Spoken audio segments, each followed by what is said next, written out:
Como a história da NBA é longa e são muitos jogos por temporada, matematicamente temos um cenário bem propício para que coincidências aconteçam. Porém, alguns momentos desafiam inclusive a lógica e apresentam coincidências bizarras, deixando a sensação de que há um roteirista por trás de tudo isso, ou quem sabe os deuses do basquete estão influenciando os eventos da liga de alguma forma. Hoje a gente vai falar disso. Apresentaremos algumas coincidências inacreditáveis que rolaram na história da NBA. Para começar, as coincidências envolvendo Kobe Bryant, o número 24 e o dia que Kobe nos deixou.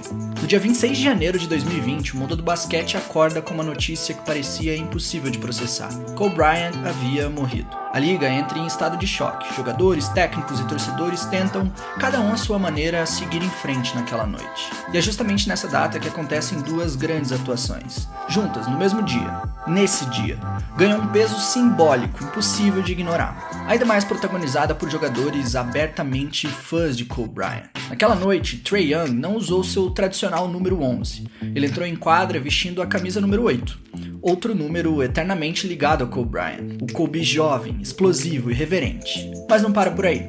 Em Atlanta, Trae Young tem uma das melhores atuações da carreira. Ele marca 45 pontos e, um detalhe, em 24 arremessos. O número 24 começa a aparecer.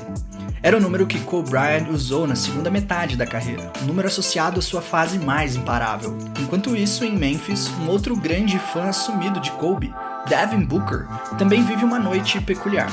Ele marca 36 pontos e, adivinha, em 24 arremessos. Isoladamente são números comuns, mesmo com a coincidência com o número 24. Mas o ponto interessante é, se somarmos as duas pontuações que vieram destes 24 arremessos de Trae e Booker, os dois jogadores terminam a noite com 81 pontos combinados. E 81, como qualquer fã de NBA sabe, é um número muito associado a Kobe, pelos 81 pontos que Kobe marcou em um único jogo, naquela noite histórica contra o Toronto Raptors em 2006. Obviamente, nenhum deles entrou em quadra tentando reproduzir estatísticas históricas, mas naquela noite específica, os números 8, 24 e 81 apareceram repetidamente. Jogos diferentes, contextos diferentes, como se a liga inteira estivesse falando uma mesma linguagem silenciosa. Existe ainda uma última história, que possui um tom quase poético. No último jogo da carreira de Kobe Bryant, em abril de 2016, quando ele foi substituído nos segundos finais para receber a última ovação da torcida, o jogador que entrou em seu lugar foi Ryan Kelly. Aquela substituição marcou oficialmente o fim da carreira de Kobe em quadra. Anos depois, no dia da morte de Kobe, Ryan Kelly, que estava jogando na liga japonesa naquela altura da carreira, horas antes da tragédia teve 24 minutos e 24 segundos em quadra. Para anotar, sim, 24 pontos. O jogador da última substituição de Kobe na carreira, horas antes de sua morte, tem essa estatística bizarra. 24, 24, 24. No dia 25 de janeiro de 2020, LeBron James ultrapassa Kobe Bryant na lista de maiores pontuadores da história da NBA. Uma marca e tanto. O jogo acontece na Filadélfia. Isso já é uma coincidência simbólica por si só, pois trata-se da cidade onde Kobe nasceu. Naquela noite, sabendo disso, LeBron entra em quadra usando um par de tênis em homenagem a Kobe.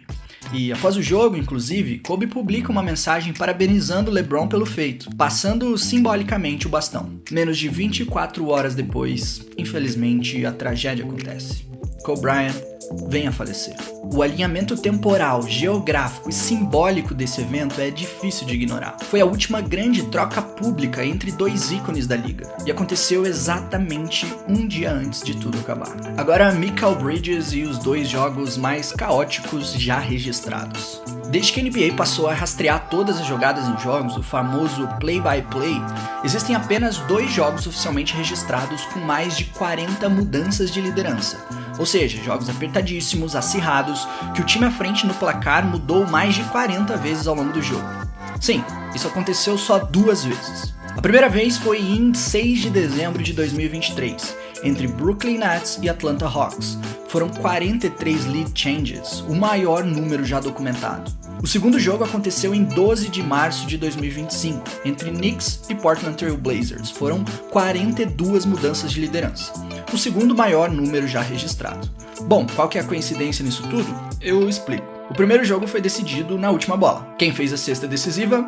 Mikal Bridges. No segundo jogo, mais uma vez, o jogo foi decidido no último ataque. Mais uma vez, adivinha, Mikal Bridges foi o autor da cesta decisiva. 2 jogos completamente independentes, em anos diferentes. Os únicos 2 jogos com mais de 40 mudanças de dianteira. 2 finais dramáticos, e o mesmo jogador decidindo ambos. Qual que é a chance disso acontecer? Agora, Michael Jordan e os 2 jogos idênticos. Tanto em 1997 quanto em 1998, o Chicago Bulls enfrentou o Utah Jazz em finais consecutivas. Em ambos os anos, a série chega ao jogo 6. Sim, nas duas. Em 1997, Michael Jordan por acaso joga 44 minutos. Arremessa 35 vezes. E desses arremessos, converte 15. Um ano depois, em 1998, o Chicago Bulls enfrentando o Utah Jazz novamente, jogo 6, Michael Jordan joga 44 minutos. Arremessa 35 vezes e desses arremessos ele converte, sim, 15. Sim, mesma série, mesmo jogo, mesmo adversário, mesma linha de estatística. Uma simetria perfeita em finais consecutivas protagonizadas pelo mesmo jogador. Agora essa é simplesmente inacreditável. Desmond Bane e o número 22. Desmond Bane possui um jogo específico em sua carreira que chama muita atenção pela estatística daquela noite. Nesse jogo, Bane anotou 2 assistências, 2 roubos de bola, 2 tocos, 2 turnovers, cometeu 2 faltas. Sim, 2. Ah, sobre os arremessos. Ele acertou 4 de 18 tentados. Bom, cadê o 2 aqui? Um aproveitamento de 4 de 18, faz a conta aí. Dá um aproveitamento de 22,22%. Sim, e sabe o número da camisa que Desmond Bane utilizava naquela noite? Uma chance para você acertar. Isso aí, 22. Eu poderia parar por aqui, que já seria uma loucura. Mas tem mais uma coisa que eu preciso falar. Sabe em que data tudo isso aconteceu? Dia 22/2 de 2022. É simplesmente um alinhamento completamente improvável, em uma data específica, com um número específico, em uma liga com milhares de partidas por temporada onde isso poderia acontecer.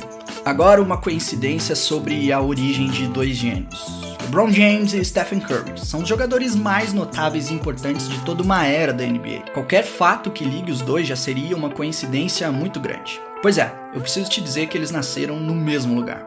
LeBron James nasceu em Akron, no estado de Ohio, nos Estados Unidos. Alguns anos depois, Stephen Curry nasce, sim, em Akron, no estado de Ohio, nos Estados Unidos.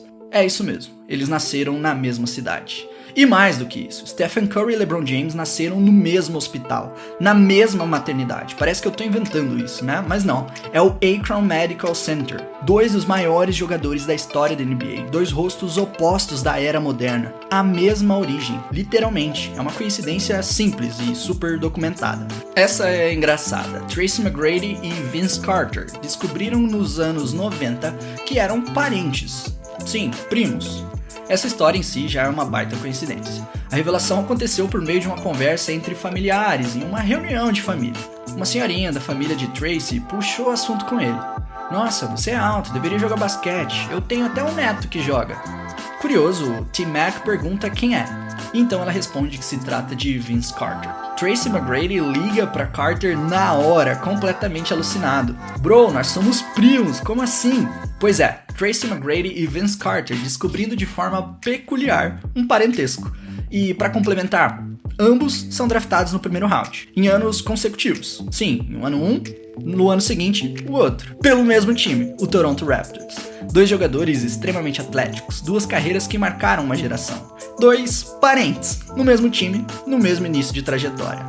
Nada planejado, nada combinado. Apenas improvável. Essa é completamente do underground da NBA. Pouca gente sabe disso. Quando tinha 16 anos, um atleta chamado Harry Giles publicou um tweet chamando Sacramento de uma cidade horrível. Alguns anos depois, após temporadas sólidas no basquete universitário, ele é draftado. E na noite do draft, trocado. E vai parar em Sacramento. Sim, ele vai pro Sacramento Kings. O próprio Giles contou essa história em um texto muito legal no The Players Tribune. É uma ironia do destino totalmente documentada. E claro, Harry Giles teve que pedir desculpas, disse que foi uma molecagem, colocou a culpa na inexperiência da época e jogo que segue. Giles não teve uma grande carreira na NBA, mas essa história ficou marcada como uma grande coincidência e uma grande ironia na história da liga. Por décadas, Boston Celtics e Los Angeles Lakers disputaram não apenas títulos, mas o próprio imaginário da NBA. As duas franquias mais vitoriosas da história sempre caminharam lado a lado, como se uma fosse a sombra da outra. Nessa corrida histórica, em alguns momentos, um deles esteve à frente, depois isso se invertia, totalmente acirrado. Mas em um momento específico dessa história, as duas chegaram exatamente ao mesmo número de vitórias em temporada regular: 3.252. Esse é o número. E a curiosidade melhora. Logo após atingirem o equilíbrio perfeito, os dois times se enfrentaram. Sim, o jogo que desempatou o 3.252 não foi um confronto aleatório no meio do calendário. Foi justamente Celtics e Lakers se enfrentando diretamente, em um jogo que definiria quem se tornaria sozinho a franquia com mais vitórias de temporada regular na história da NBA. Naquela noite, o Celtics venceu. Chegou no 3.253 e ultrapassou o rival histórico. O calendário simplesmente alinhou dois gigantes empatados no topo da história para um confronto direto que decidiria quem ficaria à frente nessa corrida. Agora, Ed Robinson e a simetria perfeita. Essa é daquelas coincidências que não envolvem estrelas, finais ou grandes jogos, mas que são matematicamente perturbadoras se você parar para pensar. Ao longo da carreira, Ed Robinson passou por duas franquias. Anota aí: Chicago Bulls e Charlotte Hornets. Anos depois, alguém, em algum momento, decidiu somar os seus números por equipe e percebeu algo improvável demais para ignorar. Somando as performances de todas as temporadas que jogou pelos Bulls, Ed Robinson terminou com 969 pontos, 382 rebotes. Já pelos Hornets, ele anotou, sim, 969 pontos e 382 rebotes. Nem um ponto a mais, nem um rebote a menos. A mesma produção ofensiva e a mesma produção nos rebotes, replicadas exatamente em duas franquias diferentes, em temporadas diferentes, contextos diferentes. Uma simetria estatística tão precisa que parece inventada. E não é real, é registrado, você mesmo pode conferir. E é o tipo de coincidência que só apareceu quando alguém resolveu olhar para os números com calma, anos depois. Vince Carter, Kawhi Leonard e o arremesso que a história corrigiu. Em 2001, semifinal de conferência, Toronto Raptors contra Philadelphia 76ers. Jogo 7, última posse. Vince Carter recebe a bola, arremessa no estouro do cronômetro e a bola não cai. O Raptors é eliminado. Carter, anos depois, diria que aquele foi um dos momentos mais difíceis de sua carreira. 18 anos depois, em 2019, Toronto Raptors na final da Conferência Leste novamente. Adivinha contra quem? Contra os Sixers, de novo. E a série se estende de novo, até o jogo 7. É claro que os deuses do basquete iam proporcionar isso. Jogo decidido na última posse. De novo, um arremesso no estouro do cronômetro para o time de Toronto. Dessa vez quem arremessa é Kawhi Leonard. A bola quica no aro, quica de novo, quica mais duas vezes e cai. Para incorporar ainda mais a coincidência, Vince Carter estava presente na arena, assistindo o jogo. O jogador que errou o arremesso decisivo naquele mesmo palco, contra o mesmo adversário, no mesmo cenário, veio quase 2 décadas depois a história ser reescrita por outro jogador do Raptors. 2 arremessos, separados por quase 2 décadas, em frente aos seus companheiros no banco de reservas, no mesmo cenário, mas com finais diferentes. Para finalizar, algo simbólico. Michael Jordan faz seu último jogo oficial na NBA em 16 de abril de 2003, vestindo a camisa do Washington Wizards. Não é uma final, não é um jogo memorável em termos de resultado. É apenas um encerramento silencioso, discreto, da carreira do maior jogador da história. Jordan estava definitivamente aposentado. A NBA, naquele instante, parece entrar em um vácuo simbólico. O rosto da liga sai de cena. Não se tinha mais o principal jogador. Não se tinha mais o cara da NBA. Acontece que, poucas semanas depois, sim, semanas, no mesmo ano, em 26 de junho de 2003, acontece o draft da NBA. E, com a primeira escolha geral, o Cleveland Cavaliers seleciona alguém: LeBron James. Um garoto de 18 anos, que entra oficialmente na liga. Não foi um ano antes, onde haveria uma passagem de bastão dentro de quadra. Não foi um ano depois, deixando um espaço entre as duas eras. Foi no mesmo ano, separado por semanas. Não houve sequer uma temporada sem um rei. A liga mal teve tempo de sentir a ausência de um ícone antes de apresentar o próximo. Parece um roteiro escrito e planejado para isso. E é isso por hoje, time. Esse é mais um tema que vale parte 2. Foi muito legal compartilhar essas histórias com vocês. Peço que você se inscreva aí no canal, deixe seu like e a gente se vê em breve.